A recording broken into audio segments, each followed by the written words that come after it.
All right, so today we're going to dive a little bit deeper into inverses, okay, how to find the inverse of a 2 by 2, and that's about it, right? So and how we get to that process, right? So determinant we'll talk about in a second, okay?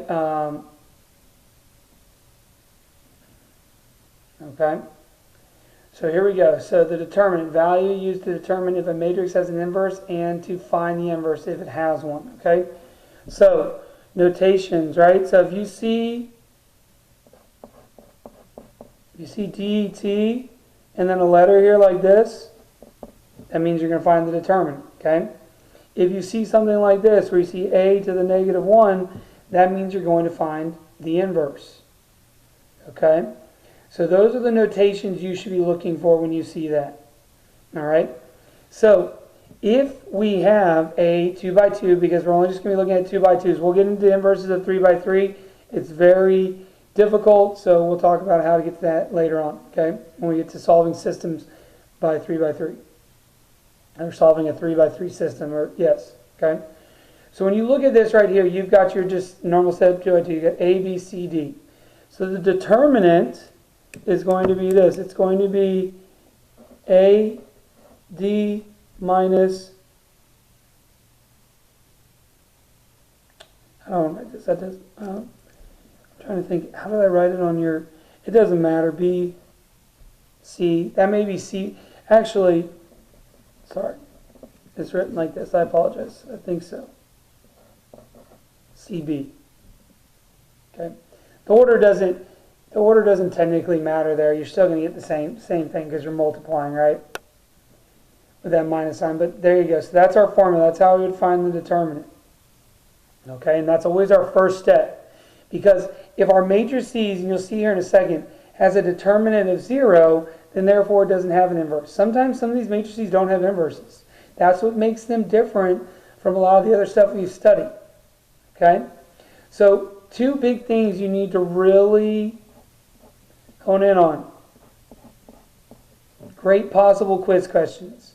Okay, a matrix is considered non-singular, think not single, if it has an inverse. And singular, think single alone if it does not have an inverse. Okay, so singular means it does not have an inverse. Non-singular means it has an inverse.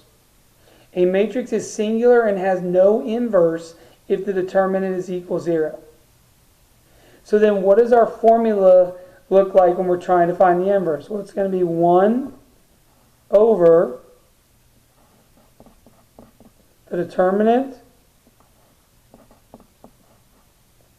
of A times, watch what happens here now. What happens with your original matrix? D and A flip. Literally, they flip. Okay? And then C and B just change signs. So negative C, negative B, and there you go. Then you would just take this fraction and multiply it like a scalar to these 4 elements, and that's how you would get your inverse. Okay? All right, so I'm going to work a couple examples here with you, and then that's going to be it. Okay, so here we go. So the first thing we want to do is we want to find the determinant. Okay, so remember, the determinant is equal to, okay, AD minus CB. So in this case, what is that going to be? That's going to be 2 times 4 minus, sorry, I'm running out of room here, minus 4 times negative 3. So then our determinant, okay, that's going to be 8 minus a negative 12. So 8 minus minus makes it what? Plus. So 8 plus 12, so our determinant is 20. So indeed we have an inverse here. So now let's go ahead and let's find it. So let's go like this. So it's 1 over the determinant times, okay, remember, A and D flip, C and B just change signs. So now it becomes a -4 and a +3.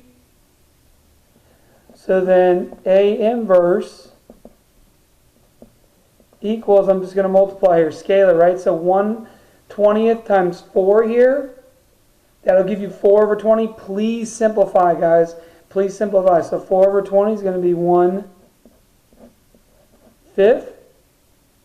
Okay? 120 times -4, it's going to give you -4/20. So that's a -1/5. 3/20 does not change.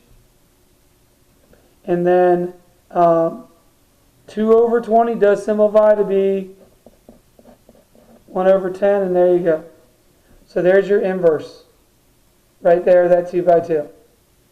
The great thing, guys, is same process every time. Okay, so let's look at number 2. Same thing, we need to find the determinant first. Okay, if the determinant is not 0, then we have an inverse. Okay, and we have an inverse, all right? So let's go ahead. So we've got A times D here, so 6 times 6 minus C times B. So that's going to be 9 times 4. And so what does that give me? 6 times 6 is 36. 9 times minus 9 times 4, which is also 36, equals 0. And so since we got a determinant of 0, all the hard work done. It just means that the inverse does not exist. Okay, it just means the inverse does not exist because we got a determinant of 0.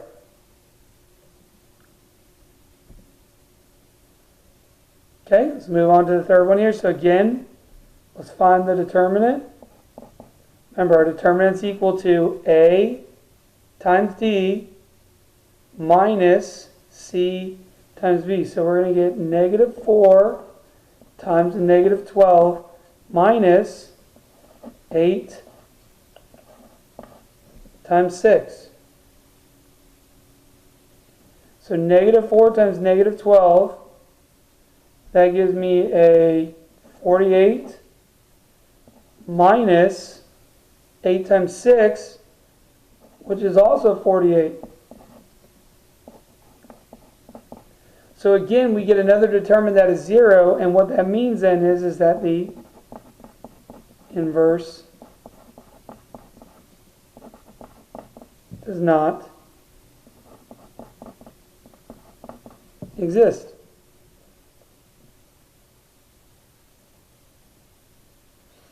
All right, last one here. Okay, last one here. So again, first thing, always find the determinant. So the determinant is equal to A times D, 2 times 2, minus C times B.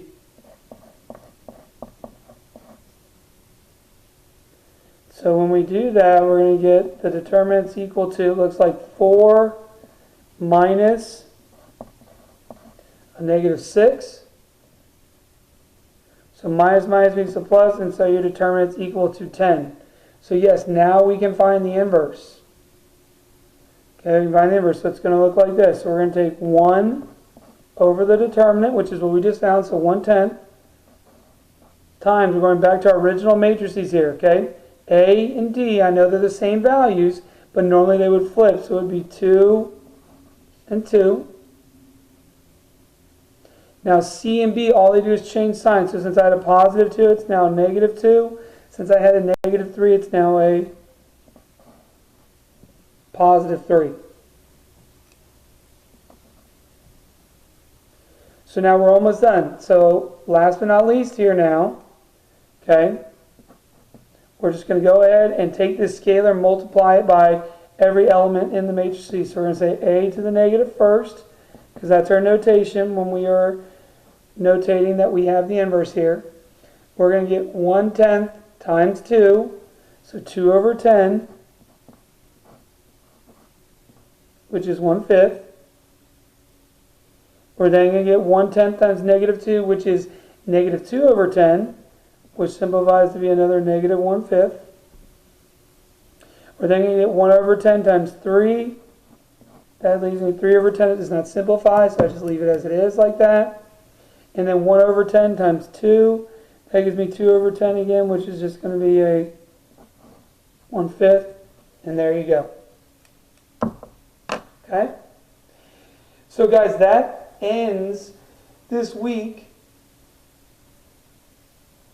of material, okay? Go back, make sure you watch these videos, make sure you know how to do every type of problem so you're ready to go for the quiz tomorrow. All right?